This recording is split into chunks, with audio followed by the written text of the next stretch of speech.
Hello, everyone. Welcome to day 10, Python for Beginners. Today, we are going to study modules. Modules are utilized in order to uh, keep the relevant code, okay, for one particular kind of uh, functionality, okay, and the attributes you can group together at one place, and that is known as a module.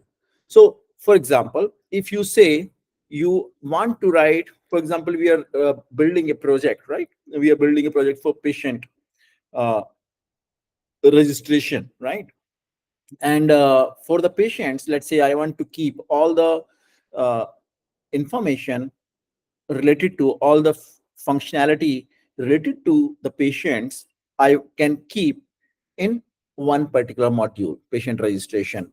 Maybe related to the medical history of the patient, perhaps I can keep in another one. I can make a module for medical history, right? I can make a module for you know different lab testings that we are doing. We can prepare one module, or we can put all these together in one large module also, but it is always recommended that we segregate the code, okay, so that it is modular, it is easy to manage. Okay, when we have smaller modules, that makes our code more manageable, because if there is a new enhancement we want to introduce for a particular section of the application, we can easily do that in relevant module without impacting rest of the modules.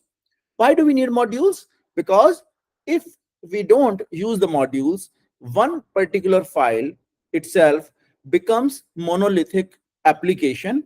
Monolithic means one large file having all the code at one place, right? What it does, it creates ambiguity and confusion as the program becomes larger. If it is like up to few hundred lines of code, perhaps you will be still be able to manage it. But once the codes become very large, when you are working on large projects and large applications, then in that case the code may be uh, several thousand lines of code.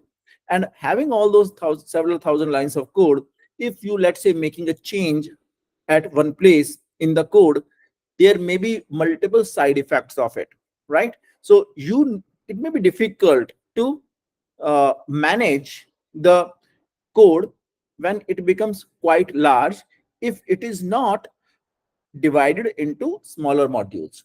So why do we use modules? Modules increase the reusability, code reusability, and modularity, right? We organize the code into logical units. Logical means something related, right? So it should not be like we are having, let's say, we are creating, two dissimilar kind of objects are being managed in one module. We try to do something related elements maybe managed in one place. For example, if we take another example for per se student management system. In the student management system, if you are managing the students registrations, these can be done. Students can be one particular object for which we are can have different attribute. Every student has certain information about the student, right? Maybe his roll number, maybe his parents details, maybe his past academic history, maybe his relevant other information, which class he is in, when did he took the admission in the school, and all those things. Now there will be multiple other things, like the every student is participating in different unit tests. Every student is participating in the half yearly exams, final exams, and all those things. So I can maintain maybe all the exam related information in one module, right? Then maybe uh, different students are given different awards or the scholarships, so I may maintain all the scholarship related information in one module. I can maintain maybe all the awards, and certificates related information in another module. Maybe the different trips students are going on, or different extracurricular activities they are participating in. So we can prepare one module for all the extracurricular activities being done by the students. And all these different informations, because these are common for, ultimately all this information is related to students, right? So we will have something in common that will correlate the data in these different modules, so that when we want to retrieve the examination information for a student, I can easily find out. uh, if I want to find out the extracurricular activities of the student, I can easily find out. If I want to find out the unit test information, I can easily find out. Okay, how we can do it? Maybe by a common information, something like student ID or roll number of the student, right? Something similar we can do in case of the patient. If we are working on a hospital management system, let's say, so in the hospital, a patient comes at the registration desk, and at the registration desk, the patient provides certain informations. Okay, he's allotted a patient ID at that time, and then uh, patient might have multiple doctor visits in different departments. Patient may go through multiple uh, uh, physical examinations. Okay, and then maybe some blood work he can go for. Maybe some medications are recommended by the doctors.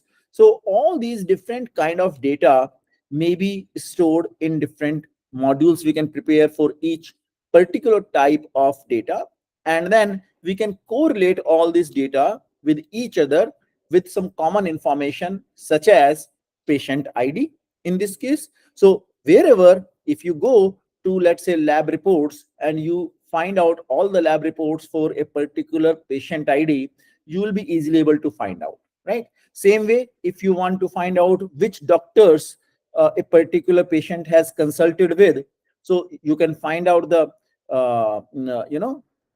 doctor consultation records may be there, and every consultation record may have a patient ID. So you can filter all these records by the patient ID, and you will be able to find out all the relevant records. So same way, you can do for different applications that you're making. You can create some logical units. Logical units means something related. Okay, so like examination records of all the students can be kept at one place, but these can be differentiated by these can be identified by the some unique ID about the entity for which this data is being stored. Okay, so we use modules for reusability. It helps to reuse the code. Reusability means the same thing that if I'm creating a patient record, all right, a patient uh, related module I am building, then same can be used across multiple applications.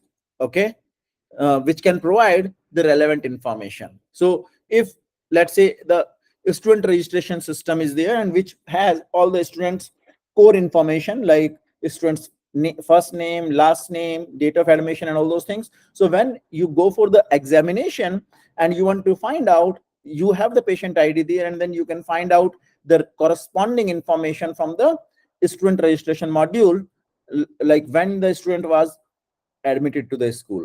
Okay, how many years he has been studying, right? Who is the parents? Okay, father name, mother name, etc. So all that information you can find out if you are in the examination system. So you don't have to repeat that information there. You can simply find this information from the registration module. Okay, student registration module.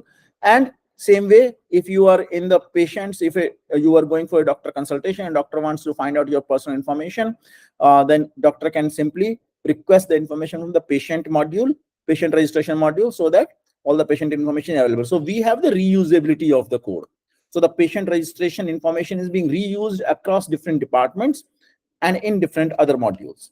Okay.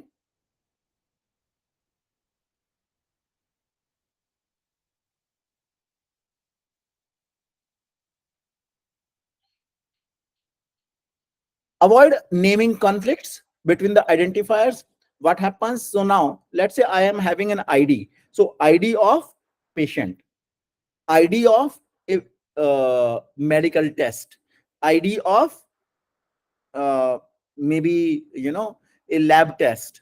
So if I'm using a field called ID, let's say or identity or some such common name I'm using, right, across different modules, right, you can do that. So you will not have the naming conflicts. If it is a monolithic application, a single application where you are having all the code in one place, so maybe somewhere you are writing ID for the patient ID and somewhere you're using ID for the lab test ID, and these may be little bit conflicting. Sometimes you definitely pay attention, but sometimes by mistake we might be using a wrong variable name or wrong identifier, and that can create some naming conflict. Okay, so we can avoid naming conflicts when we are having separate modules. We provide a way to share the code between projects. So if we are having multiple projects and they relate to the same entity, then we can kind of share the code. The code that we've written for one project, we have that module, we can take that module file and use it in some other project as well, right? We have the standard library modules. So some of the information, some modules may be standardized. So standardization helps, like everybody using an operating system, right, like Mac or Windows or Ubuntu operating system, and they want to get the information related to their operating system or some actions they want to perform related to operating system. So there is a standard library called OS library. If you want to perform some mathematical functions, like you want to do some computations, okay, mathematical computations, you want to do a standard deviation or variance or covariance kind of thing, you want to compute, so there are math libraries available. So anybody doing the mathematical computation or particular computation will be using the same formula, right? So you don't have to rewrite the code every time for that. Okay, same thing if you are working with the date and time, then you can utilize the date time library, and this library provides set of functions for converting, formatting dates. Same way many other modules are available that can help you to do some work that everybody needs. Okay, so when something is there which is required by everybody, okay, in the world, irrespective, maybe a large, or you can say not everybody, at least a very large population might be requiring the same kind of functions, okay, same kind of computations, then you can prepare one library and you can make it public, right? Or it can be distributed as part of some Python distribution, for example, right? So these libraries like OS, math, date, time, etc., and there are many more. These are the standard library modules available, and you can also create some of such libraries for various projects. Okay, some common projects, like something you find out some common utility functions that can be required anywhere in any project. So you can put them in one library, call it your own library, and then you can share it across multiple projects, right? Third party modules. Okay, so there are, in order to extend, so some of the modules like OS, math, date, time, etc., are directly available from Python in the Python distribution. But in addition to that, there are more advanced level of computation sometimes are required, and these some third party means something which is not directly in the Python core team, right? So some such organizations help to extend Python. In the very first class, we had discussed that Python can be extended, right? And we can write our own custom modules over there. We can extend the language itself. And that's what these third-party modules do. So like NumPy, Pandas, okay, requests, all these are some different third-party modules available as well. So these give the flexibility to scale, right? So you can scale up the Python language. So some of the libraries you have as part of the core distribution, but some additional ones you can install, and then you can utilize the capabilities of these third-party modules. And that way, Python becomes more advanced. It is more scalable and provides you flexibility to use the modules that you need in your program basis your requirements. Okay, so some commonly used Python modules are OS, as I told you. So what OS module does, it provides you ways to interact with the operating system. Okay, I hope you guys are clear that every computer system that you are working on, okay, either it is a desktop or it's a laptop or it's a mobile or it's a tablet, whatever you are using, there is a foundational software on that device running, and you do all your work on top of that, and this program is known as operating system. So like you might have heard of the name of Microsoft Windows, you might have heard the name of Linux, you might have heard the name of Macintosh or Mac OS. All these are different operating systems that work on different kind of hardware. Okay, and they have their own capabilities, right? Their own pros and cons, but uh, top level, they all work to provide you a platform to interact with your system, okay, by providing some standard libraries over there, irrespective whether you are on the Macintosh operating system or you are on the Windows operating system or you are on the Linux operating system. Ultimately, what you are doing is that this operating system is the one that is understanding when you type something on the keyboard, right? And then, so if you press A, suppose you are saying print, okay, then if you're typing print, then this operating system is translating this print into some binary command internally and then doing the printing operation, right? If you say dir on Windows, then your operating system understands your need. You are typing dir, but your computer understands binary, right? So your operating system translates your instructions that you're writing in plain English, okay, it translates them into the language of your hardware, right, and converts them into binary instructions and then gets the action performed and delivers you the result again in the human readable format. So that's what an operating system does. So OS library is available. If you want to perform any operations related to an operating system, then you can use the OS module. If you want to do some mathematical computations, some mathematical functions like square root, you want to do cube root, or you want to do standard deviation computation, variance computation, etc., all those things you can do using the math library very easily. Datetime provides classes for working with dates and times. NumPy provides support for large multi-dimensional arrays and matrices. Some of you may or may not know about multi-dimensional arrays and matrices, but we have another program, Python advanced program, where we are going to cover these things in detail. So those who might be interested may join that program, Python advanced programming. Okay, and you can find out the details about the same on the website academy.zensoftware.in. We have Pandas. Pandas is again another library which is used for some high performance data structures and analysis tools. So mainly this NumPy and Pandas, these are more useful when you are working on the data science and machine learning kind of projects, okay, where you are dealing with very large data sets. So you have some advanced libraries, you can say, okay.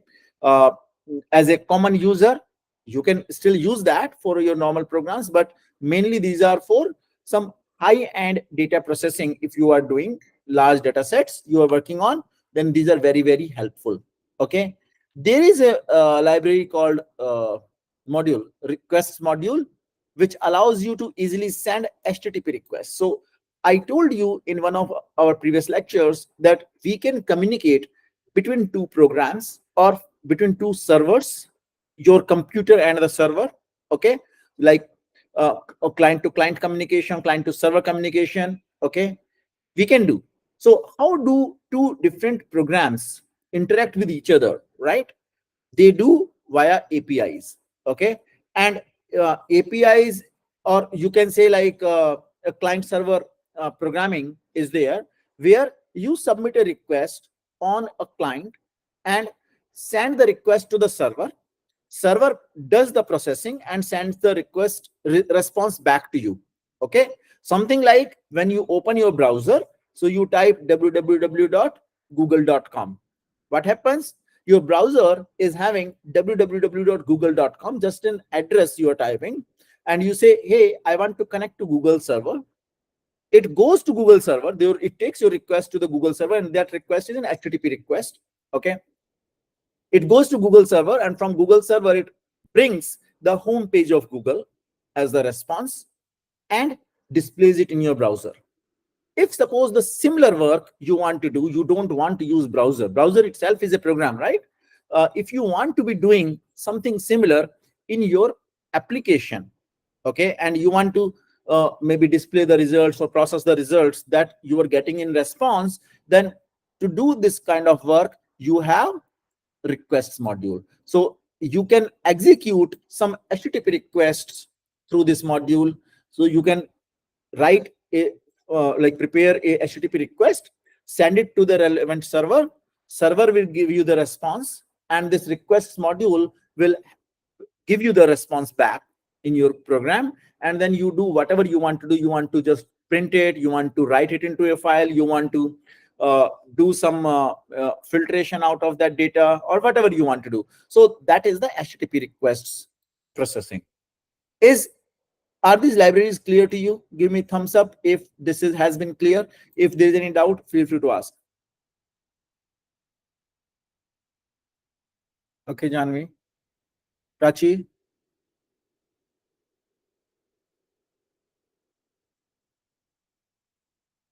Hello. Hello, everyone. Yes, sir. Are you clear about these different libraries that we discussed? Yes, sir. Okay, great. So let's move on to the next one. So some common math functions in Python, okay, commonly used. It's a very big library and a lot of functions are there, but some commonly used which you may be finding useful in your uh, different programs are seal. Okay, seal x. So if you pass a value, it's basically it returns the smallest integer greater than or equal to x. Okay, so for example, if I'm writing something like 4.2, okay, and I take the seal for ceiling. Okay, ceiling. So if you have a fractional number, okay, so 4.2 is a fractional number, but what is the next smallest integer which is greater than 4.2? Anybody wants to answer that? An integer, the smallest integer greater than 4.2. 5. So 4.2 ceiling is going to be 5. But if I take floor will be the largest integer less than or equal to x. So if I'm having 4.2, what is the floor of 4.2? That will be 4, right? Oh, Correct. So we have seal and floor, the ceiling and floor. These functions are there. So you can use them in order to find out. Remember, when we say seal is not rounding off. Rounding off is something when we do, let's say 4.5 or higher, we round off to 5. Okay. But in this case, I took an example 4.2. 4.2 rounding will not be 5. If you do rounding of 4.2, that will be 4. Okay, because it is below 0.5, 4.5. We have exponential. So if you want to do e to the power x, okay, e to the power x, those who have been from the mathematical background, you guys might know what is e to the power x. So e to the power x, if you want to compute, then you can use x function. If you want to do square root of a number, so simply pass the number over here in sqrt, and you will get square root of the number. If you want to do a to the power b, okay, so a to the power b or x to the power y, you can use power function POW. So it returns power. Okay. So like x to the power 2, x to the power 5, x to the power 7, anything. So you can have the value of x and value of what is the power, and then you can use power function. It will give you the results. Same way we do the log x, right? So returns the natural logarithm of x, log x. And you can do log 10x. It will give you returns base 10 logarithm of x. Okay. So I hope you guys are familiar with the logs, logarithms. So if you want to do something with the logs, okay, logs, natural log or the log base 10, you can use these different functions available over here, log or log 10. Okay. And you will get the relevant result. Then we have the date and time handling functions. Okay. Date and time handling functions. So date time is a module. First of all, you need, in order to use these functions, you need to first of all import the module. Okay. And once this module is loaded, then you will be able to use the different classes or different objects or functions defined within this module. So in this case, there is a date class. That this date class represents date, and within parentheses, if you pass on the value of the year, month, and day, so it will create a date object, right? Time class, if you pass on the hour, minute, second, and even microsecond, you can pass. Okay. You can create the time object. How, why do we need the time object? You can say, oh, I can simply write a string. No. If you simply write a string, then two strings, if you have, you cannot do the computation on these two strings. Suppose I'm having 11 a.m. and 5 p.m. Now, if you want to do 5 p.m. minus 11 a.m., will you be able to do? If these are just two strings, if these are two strings, you cannot perform. Suppose I'm saying 11 a.m. minus, or I say 5 p.m. minus 11 a.m. I want to do the computation. How many hours? Can we do this? Anyone? Yes or no?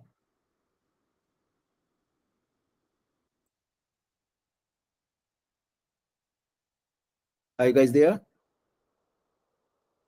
Tell me. Yes or no? 5 p.m. minus 11 a.m. Manually, you can compute how many hours in between.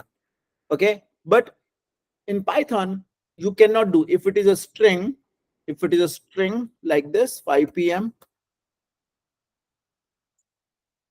minus 11 a.m., you won't be able to compute the result because this is just a string. However, if you have two time objects, okay, and time one is 5 p.m., which is hours, you can specify the hours, minutes, and seconds over there, and you are giving like 5 means 17 p.m., right? 1700 hours, so 170000, right? Minus 110000. So if you have these two time values, you can then subtract one from the other. Okay. And you can find out the difference in these two time values. Same thing for the dates also. So that's why we need this date and time classes. Date time class combines. So there is a date class, there is a time class, and there is a date time class. So date time class combines both date and time information. So in one object itself, you have the date and you have the time information. Okay. So like 10th of August 2024, 5 p.m., right? So that way, both date and time are contained in one object, okay? And that can happen if you are using date time object, date time class. Time delta, if you have a duration, if you have to represent, let's say 5 hours, 6 hours, 10 hours, right? Something like that, a duration, or maybe 3 days, 20 minutes, something like that. So you can put that information within time delta class object, okay? There is a function called today function that gives you current local date, okay? What is in your country, okay, or on your system. Is mainly whatever the current local time zone settings you have configured on your system. Today function will give you the local time, and now function will give you the current local date time, okay? Then when we are dealing with the time, date and time, one common problem comes, as you might know, that different countries use different time zones. So right now, if you are in a particular country, right, some country which is few thousand miles away from you, that might be having a different time zone. So like if you are in India right now, okay, you are 5.5 hours ahead of the GMT time, like the people who are in London, right? Maybe if you are in Australia, that may be a different time, and if you're in Singapore, that may be a different time. So what happens now when I'm doing some transactions, right? How do I know? Because the time zone means somebody, a customer in Australia purchases an item from United States, right? Now, which time zone do I record, right? So sometimes I may need to, and now when I send the purchase confirmation to the client in Australia, I need to provide the purchase confirmation is in his local Australian time, okay? And I need to provide the purchase time to the company in USA in the US time zone, right? So what we do for this purpose, we normally use GMT time to store the information, Greenwich Mean Time, which is the standard time, okay? uh, and everybody agrees to that worldwide. And then we can do the time zone conversion to the respective time zone. So when the client in Australia needs to be shown the time, he will be shown by time zone conversion into the local time zone. And same way, the company which is selling the products, when they see their own reports, what time a transaction happened, they will be able to do that by converting the GMT time into their local time zone. So in there is a PYTZ module, PYTZ, okay? And this module in Python, the datetime module, provides time zone handling capabilities. We already know. Time zone aware objects represent a specific moment in time, including time zone information. Time delta objects represent a duration of time independent of the time zone. When we talk about time delta, I told you time delta is if it is 6 hours duration or 12 hours duration or 3 days duration, that is kind of uh, I'm not sure if you guys have read about vectors, but this is just like a magnitude information. Like it's just a value. Okay, time delta is a value, right? Difference between the two. So this duration you are having, so you don't need to store the time zone information there, but the you use the PyTZ module for working with time zones not included in the standard library. Okay, this PyTZ module is available. You can use that in order to convert the dates, that timestamps, date time objects into a different time zone. Okay. Be aware of the daylight saving time. In some of the countries, DST is very common. Like if you go to Britain or if you are in United States, so there is some daylight savings changes. 6 months means they change their clocks. Okay, and so the clock may be for like made 1 hour faster or 1 hour slower, right? So kind of they adjust the time according to the daylight saving, okay, time settings. And so when we are doing these computations, so we need to beware of these DST changes, and accordingly we do the computations, like we do +1 or -1 accordingly. I told you GMT to IST time zone conversion example. So how will you do it? So you will import the date time and the PyTs modules in your Python code. You will create a date time object representing the GMT time. You will set the time zone to GMT using PyTs.time zone and then specifying GMT. Okay, this is the time zone. If you are in, let's say, India, right? So you will say create a time zone object for GMT 5:30 using PyTs.time zone Asia Kolkata. This is the time zone. Okay. Convert the GMT time to this using the as time zone function. Okay. And print the original time and the converted time. So basically what this example will do, okay, and we will see some of these tomorrow, okay, in tomorrow's session. So what we are going to do, we will be having two time objects, okay, and one time object we are converting into another time object, okay, another time zone object. Then the NumPy, I told you NumPy is a fundamental package for scientific computing. So if you are working on some mm, mm, scientific computations on a large scientific analysis, then you may require the NumPy library. Okay, it supports large multidimensional arrays and matrices, provides a vast collection of mathematical functions to operate on arrays, includes functions for linear algebra, Fourier transformation, random number generation, and more, and widely used in data science, machine learning, and for other technical fields. Similarly, pandas are these offer data structures for efficient data manipulation and analysis, provide tools for reading and writing various data formats. So you remember we did one example in the previous class where we wrote some data in a CSV file, right? So if you are dealing with different formats of data, that may be CSV, Excel, SQL, etc., so you can use pandas, and pandas make your life much simpler when you are reading data from these different data formats. So you can directly read and load the data quickly from Excel sheet or from CSV file or SQL, right, as needed.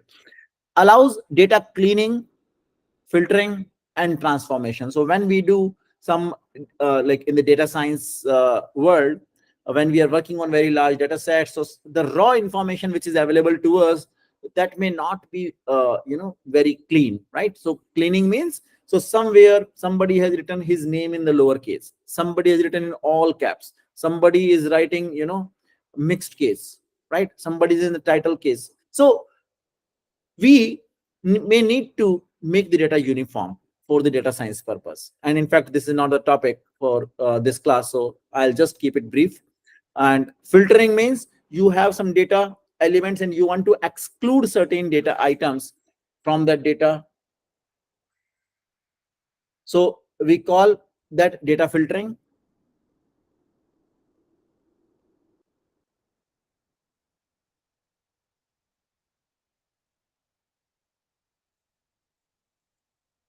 And transformation means you have some data, you transform that data and generate some other outcome out of this. Means you transform it, you're making some changes to the data, doing some processing of it, and providing some result. For example, if you have a matrix, so if you have, let's say, I'll give you an example what is transformation.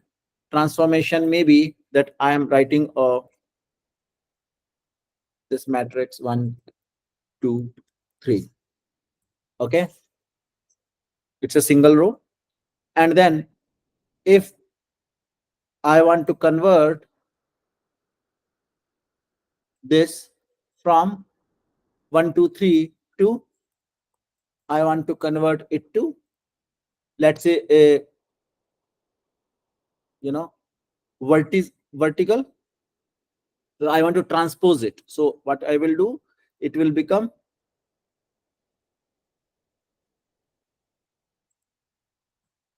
1, 2, 3. Right. So this becomes a, means this will be like this actually. So you will be,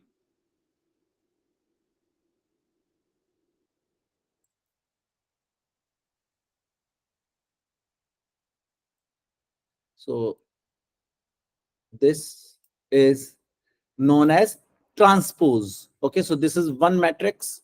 This matrix is being transposed into this one, right? So I hope you have some idea about this. But again, this is out of the scope of the discussion. But just top level, what is transformation? I want to tell you. So you have some data and you are doing some manipulation on it, some processing, and you're creating a new form of data, right? Supports statistical operations such as mean, median, standard deviation, etc. It enables data visualization. So there is a matplotlib library, another library is there. You can use that, and you can also draw the charts, like you can create bar charts, line charts, okay, very easily with the data that you have available. Okay, again, it is in the advanced program. Next course we have is the advanced course, okay, for Python. So in that one we are going to cover these details, these things in detail. Okay, here we are just taking the introduction. You Pandas are used extensively in data science, machine learning, and financial operations. Okay,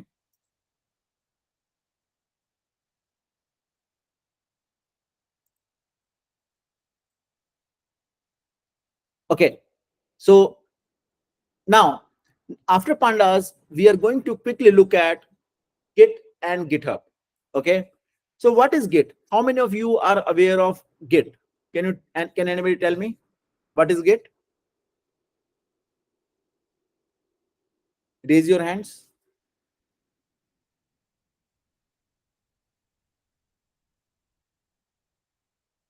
No one? Do you know version control? What is version control?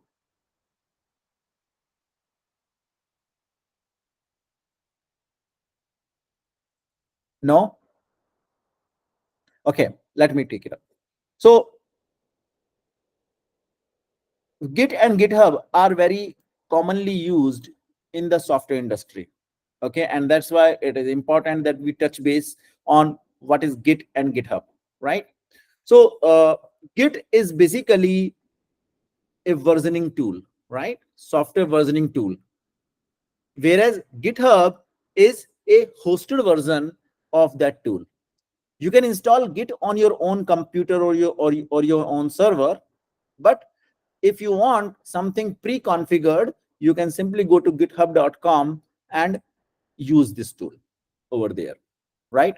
So GitHub is a web-based platform for hosting and managing Git repositories. It facilitates collaboration. So let's say you are working in a team of 10 people, and all these 10 people are working on the same project, but maybe different parts of the project, or maybe the same files of the project, different feature development of the project. So you can collaborate with each other, and this collaboration is made possible by a version control tool like Git. Git is one such tool. There are many other tools available in the market like SVN, Subversion, okay, but Git is very popular. It allows to track different versions of the code. So suppose you have made some changes uh, over past several days, right? And today we are making some new changes, but we find the changes we did these we want to see what changes were done 2 days ago on the code. So we will be able to find out the different versions of the code.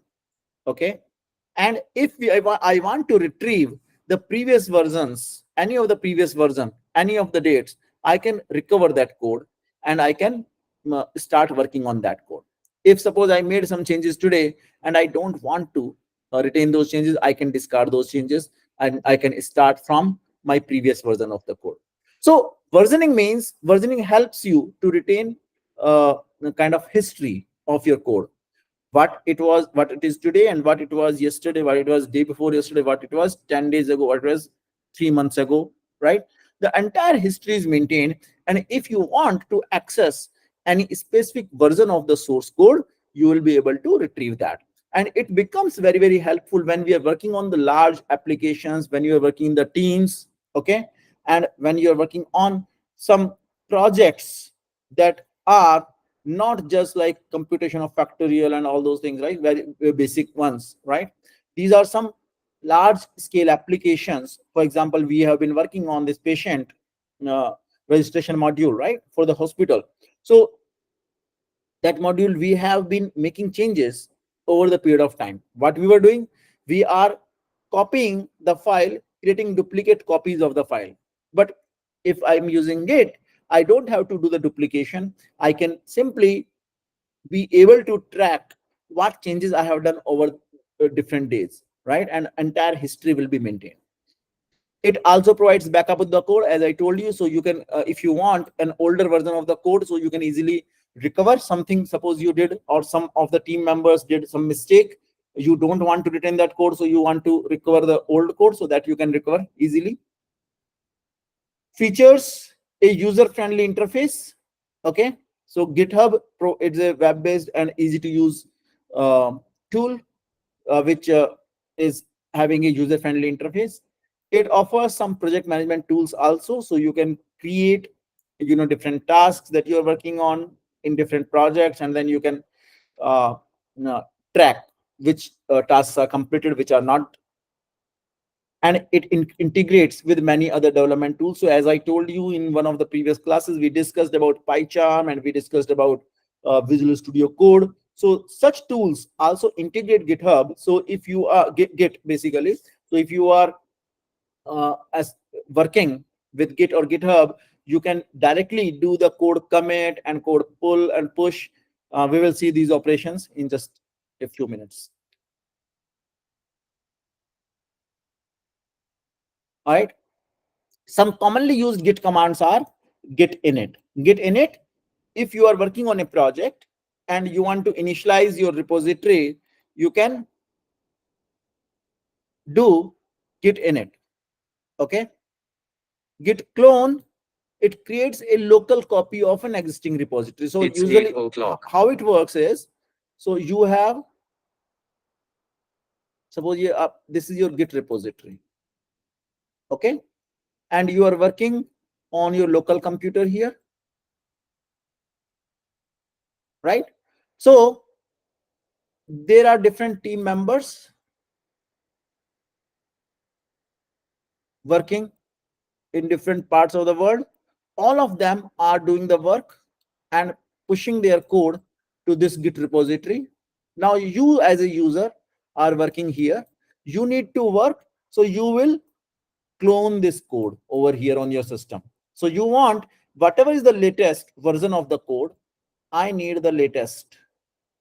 Okay, so this latest code you want to pull over here.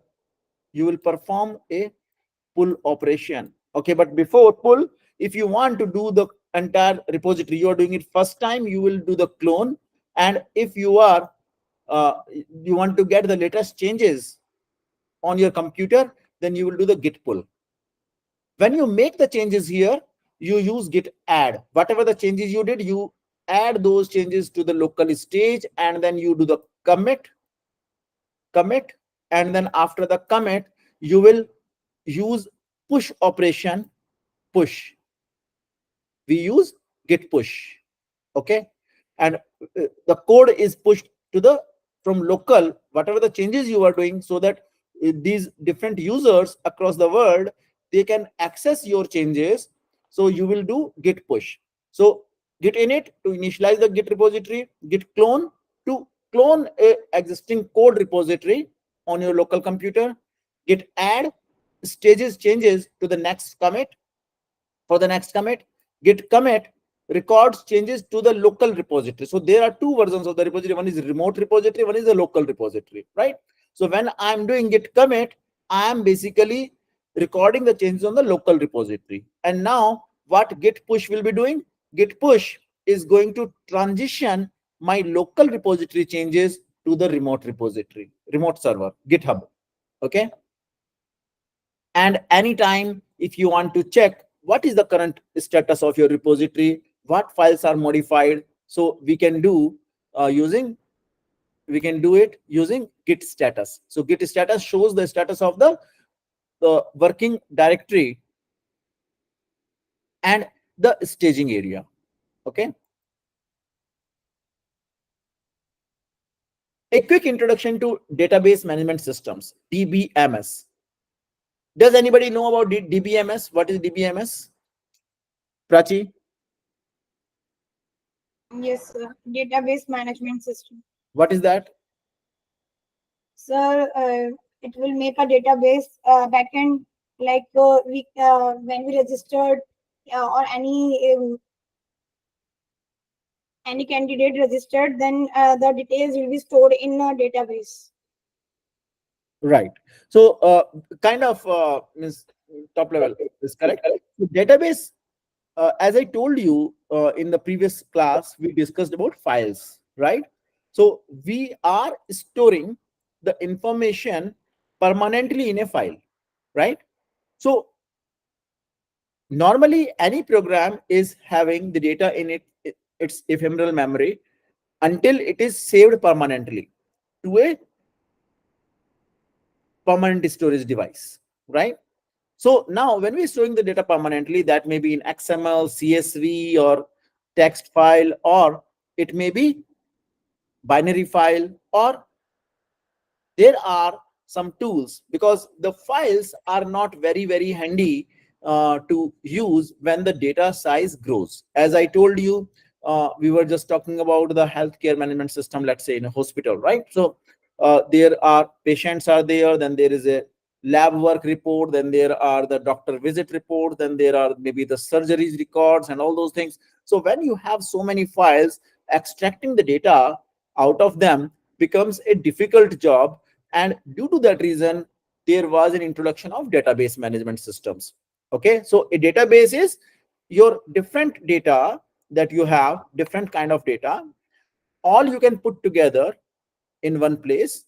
Okay, and then it provides additional operations that you can perform to easily retrieve data from this storage, right? So a DBMS or database management system is a software application that is used to interact with the databases. Okay, it provides an interface to store and retrieve and manage data efficiently. Benefits of using a DBMS include data security, data integrity, and data efficiency, and efficient data access. Okay, and some of the DBMS examples are MySQL. I hope you might have heard of these names earlier also. MySQL, PostgreSQL, right? SQLite, MongoDB, Oracle, etc. Right?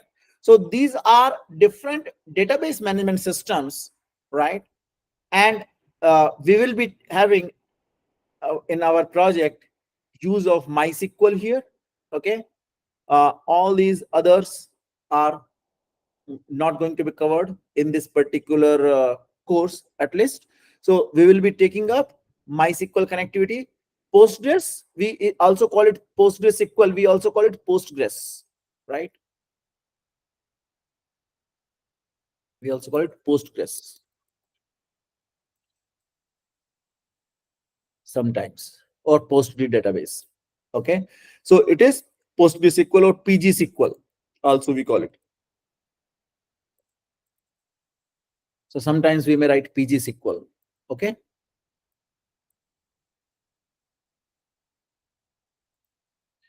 SQLite is a lightweight database that runs on your browser itself or a mobile device if you are using. MongoDB is a NoSQL database. We call it MongoDB is, just for your knowledge, MongoDB is a NoSQL.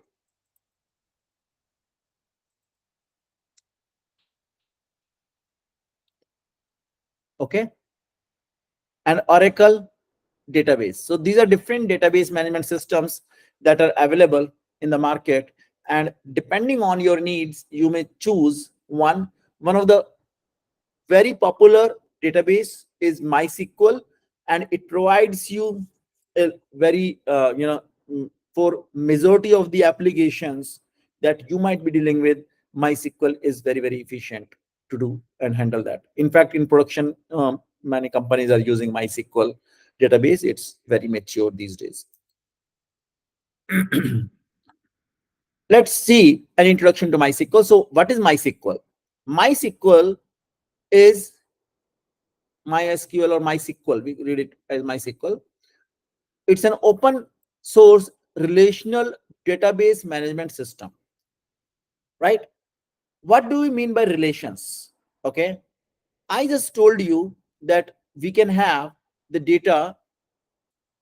Okay. Suppose I'm having the students data, right? Then I'm having, let's say, examination data. Then I am having the admission data. I may have,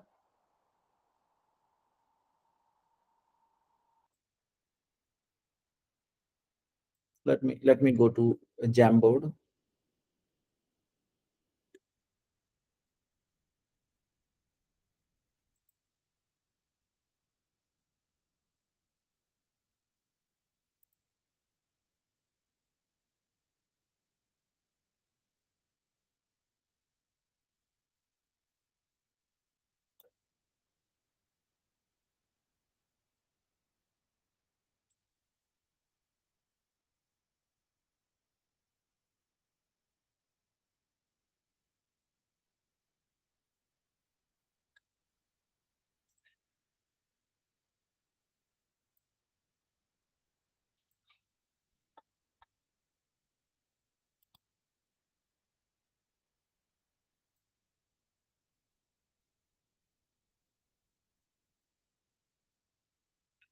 Let me know if this screen is visible to you.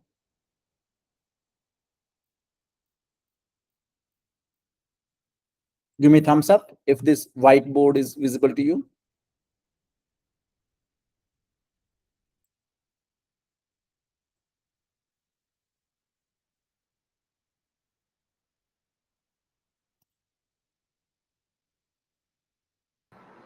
No, sir.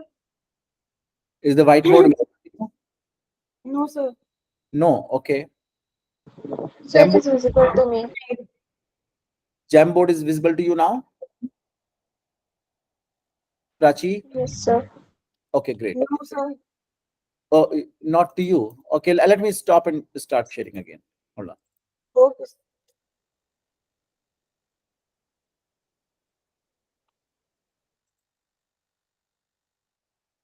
Is it visible now?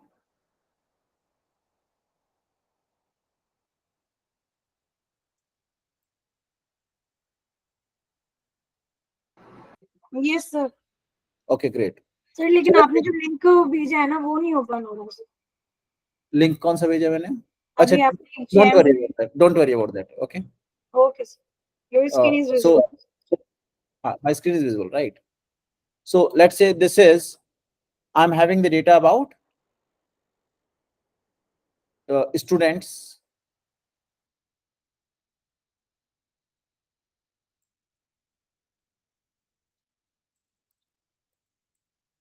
Students, right? And then I'm having some data about, I can maybe, you know,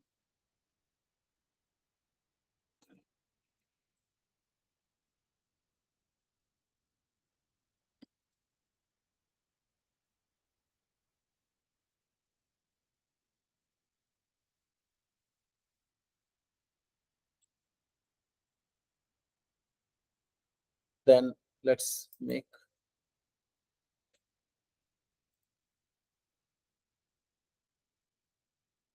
And here, let's say I'm having data about examinations, exams.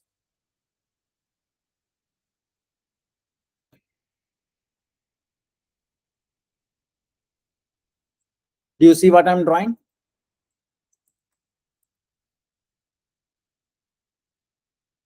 Do you see these boxes here? Students and exams.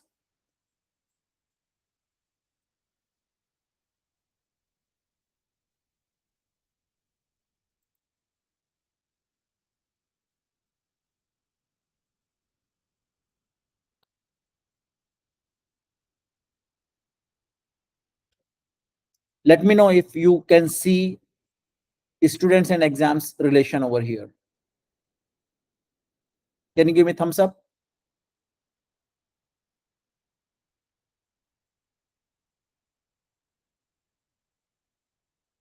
Prachi, is it visible? Janvi, okay. Okay, so let's say I have the students data here, and then I have examinations data here. Okay. Both of these, suppose here I have something called student ID.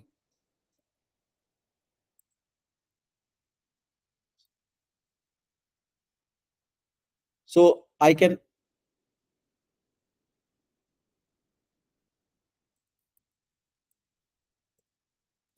student ID is suppose something student ID which is common in both the tables. So I can have the examination records over here of the students, and I can have the students data here, primary data. These two can be related with each other, and that's what is known as a relation. Okay, so when we say relational database, so that's what it is. So there could be multiple such collection of objects. The data or related data may be stored in different locations. We call them tables in the database terms. Okay, in the tables we can record multiple, we can store multiple data items, and then these can be related with each other. That's what we call the relational database. Okay.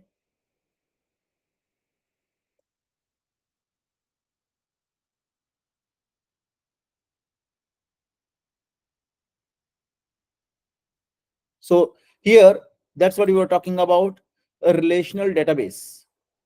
Okay.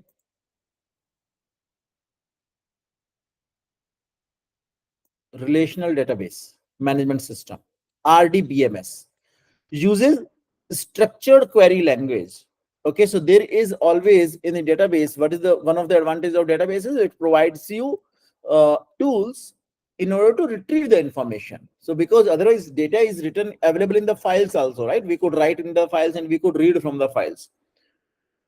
Databases made it easier to access the information faster when there is a large database, large information available, and out of those records, thousands of records are available, and you want to search a particular student's data.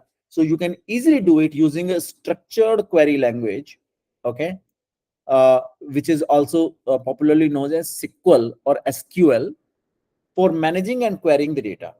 Okay, we will take a quick look at some of such structured query language. Suppose I'm having a student's records table, and out of that I want to find out. So select all all records from examination table where student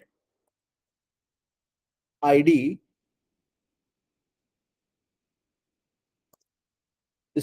is equal to, let's say, 445. Okay, so I want to find out all the records from the examinations table where student ID equals 445. Do you see this green color query? Give me thumbs up.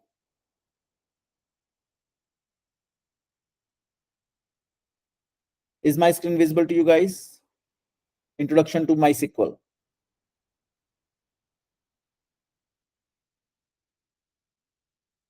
Janvi, Prachi. Hello. Guys, is it visible to you? Okay, great. So we have select all from examinations where students. So examinations may be one table, as I shown you in the previous Jamboard just now. Where student ID is equal to 445. So it means I'm looking forward to records of the examinations of the student with ID 445 from the examinations table, and I want all the records, right? So this kind of query language, this is a query, okay? And every database management system provides a structured query language support, SQL support, so that you can retrieve the information easily from the database. Widely used for web applications, data warehousing, and e-commerce applications. Cross-platform. So it means it runs on, so MySQL is a cross-platform. It means it can run on Windows, Mac OS, Linux, and any other operating systems also. It's scalable and capable of handling large data sets efficiently, right? So MySQL it is scalable and capable of handling large data sets efficiently. So you don't have to worry about the large data sets. Like if you have even millions of transactions, millions of records, you can easily store and manage them with MySQL.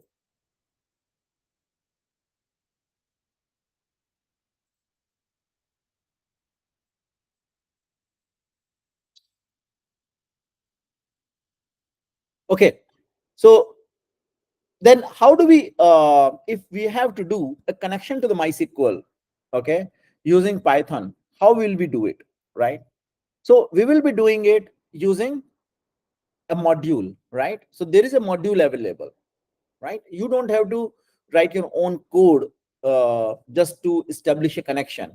In other programming languages, if you are working, right, you may have to write your own code. While even though like libraries have been available these days in majority of the languages, but earlier days you used to be writing your own connectivity code for any database, right? But here you already have a MySQL connector module available. You can use that module, and that will help you to easily connect any MySQL instance, either on your local system or your one of your own servers or in the cloud. Create a connection object. What we do is we create a connection object using MySQL.connector module we are using. In this module, we use MySQL.connector.connect function, okay, in order to establish a connection. Okay, we will see an example tomorrow in our tomorrow's class. Provide credentials, okay, so host, username, password. So to a database, if you have to connect, you need to specify on which server. Host is the server where your database is hosted on. Username and password, something will use, some credentials will be there in order to access, allow you to access the database. Otherwise anybody else can access it, everybody else can access it, right? You don't want everybody to access, you want only limited people to be authenticated to access the information in the database, right? And the on one database server there could be multiple databases running, so you have to specify which particular database you want to access, okay? Obtain a cursor object using connection.cursor, okay? Execute SQL queries using cursor.execute. So some queries like select all from examinations where student ID is equal to 145, I shown you just like in the previous slide, something similar. You can execute using cursor.execute function. You within parentheses you will write the query and then it will return you the results.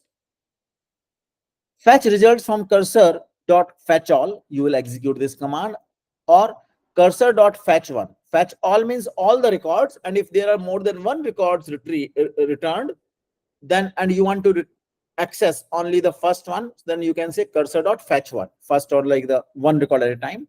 So you can do fetch1, okay? And finally, like we did in the case of the files, when we were opening a file, we were closing a file, same way we have to close the cursor and the connection database objects. So this connection object we have created here, and we have created a cursor. So once we are done, we have to free up the resources by closing these objects.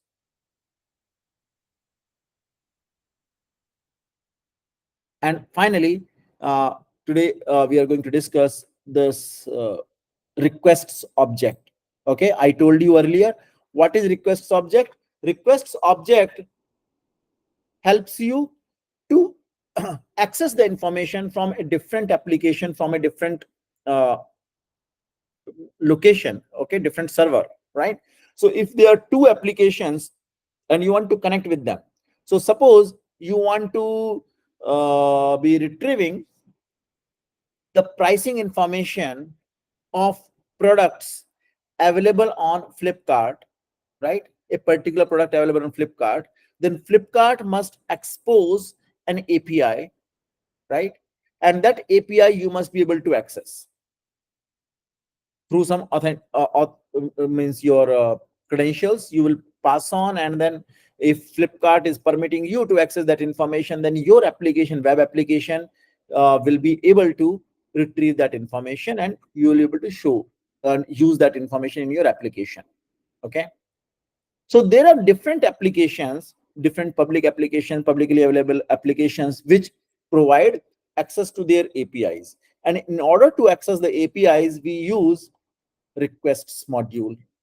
Okay, so there are HTTP requests you can make.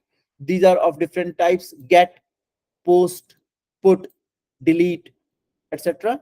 So these are different types of HTTP requests, and if you want to perform one of these requests, you can uh, pass on in this request module.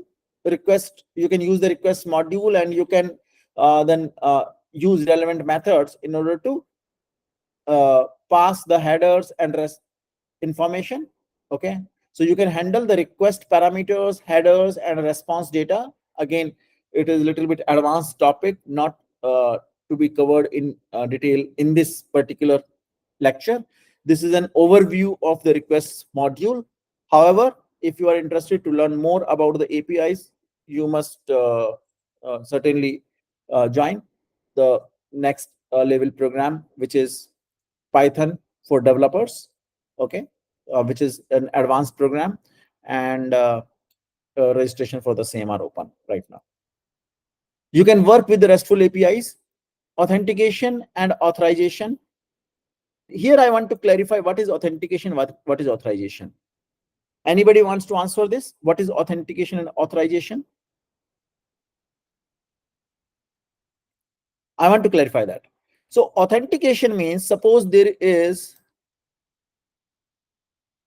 a user, this user needs access to a database. This is a database.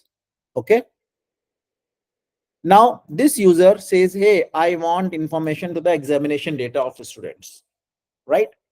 So first of all, this database is going to say, hey, who you are. Okay, so you say, I am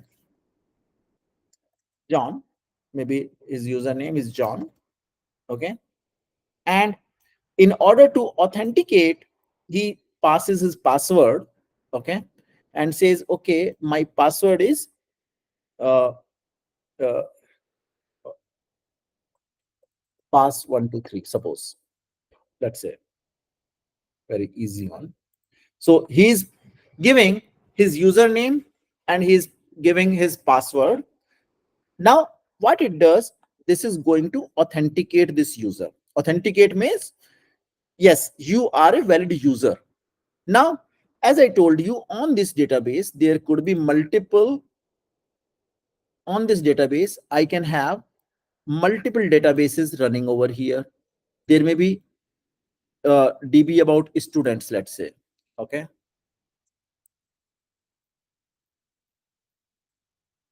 so there may be multiple database objects over here.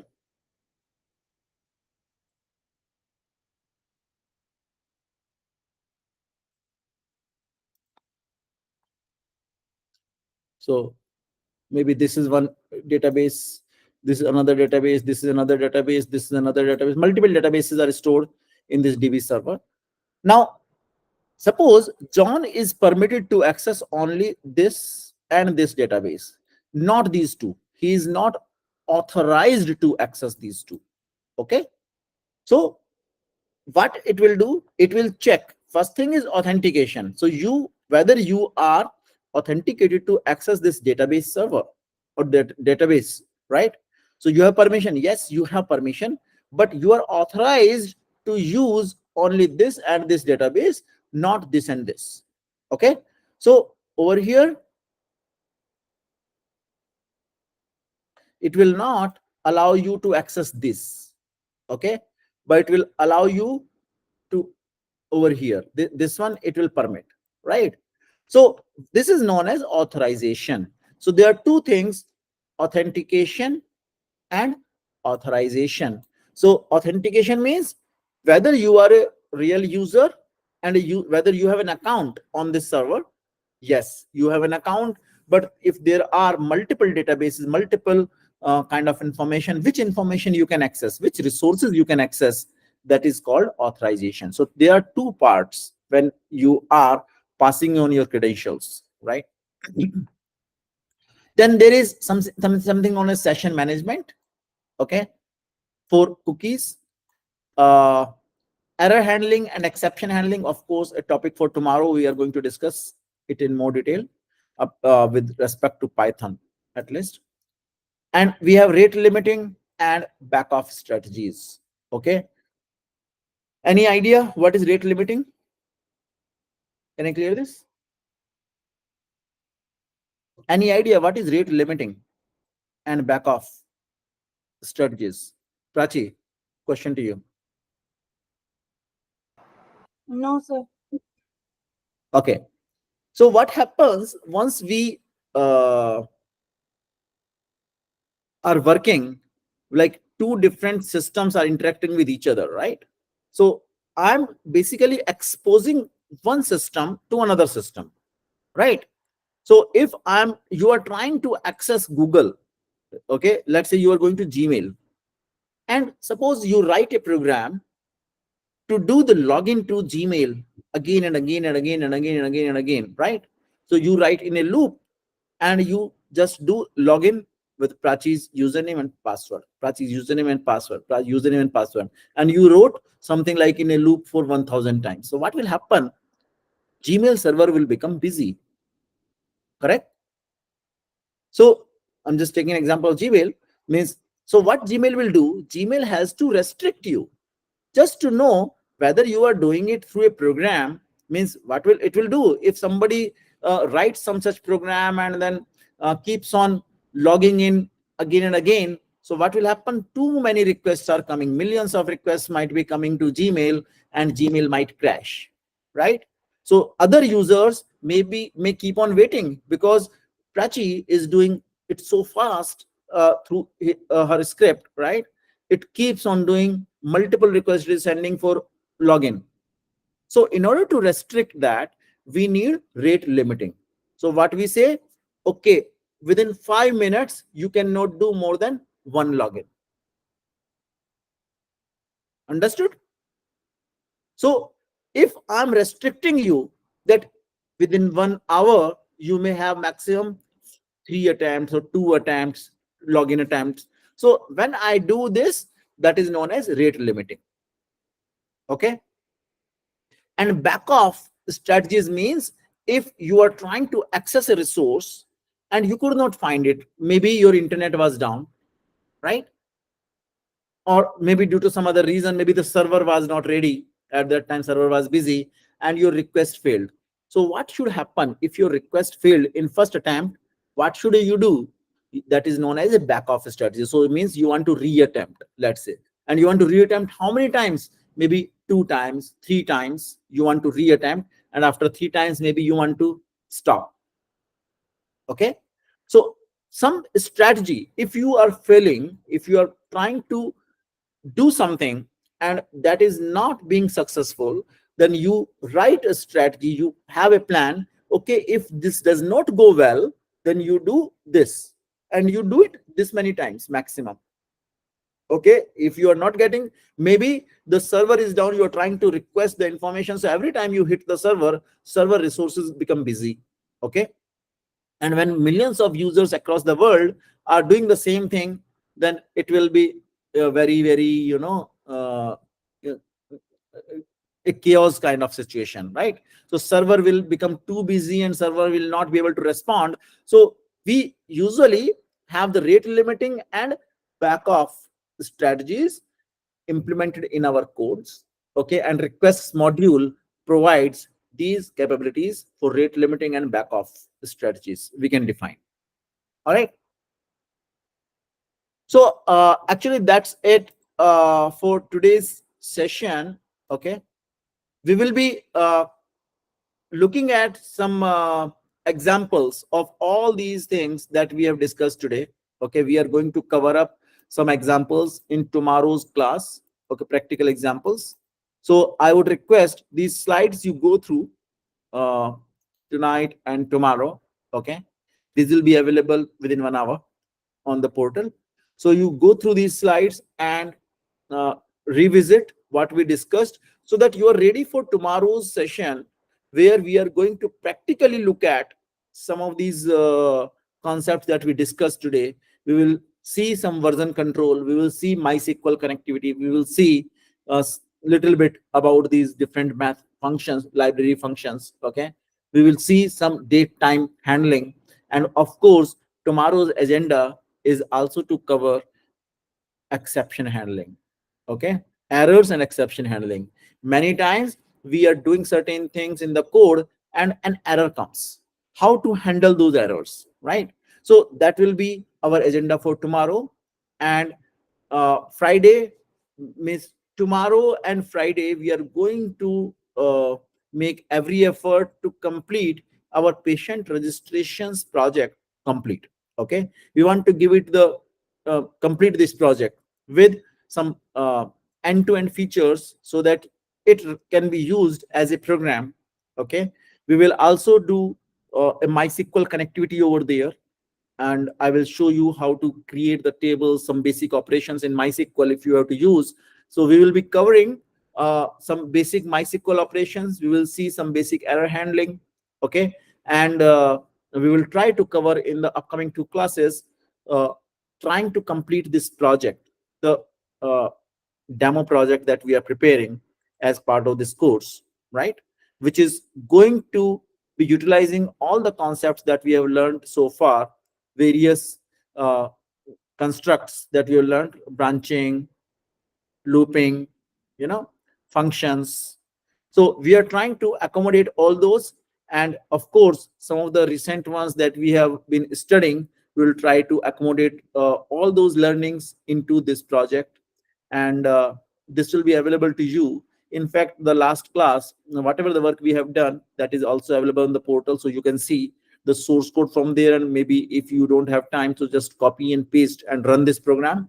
So see, uh, just to ensure that it is working at your end too. Okay. All right, everyone. Any particular queries from today's session before we end? Janvi,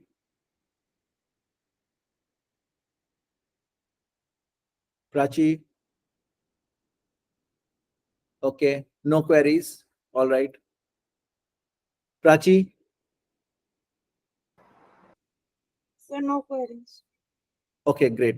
All right. So we will connect tomorrow at 7 p.m. again, and we will, discuss errors and exception handling, and of course look at the practically we will try to extend the application that we have been building with the new concept that we learned today. All right, thank you everyone. Good night.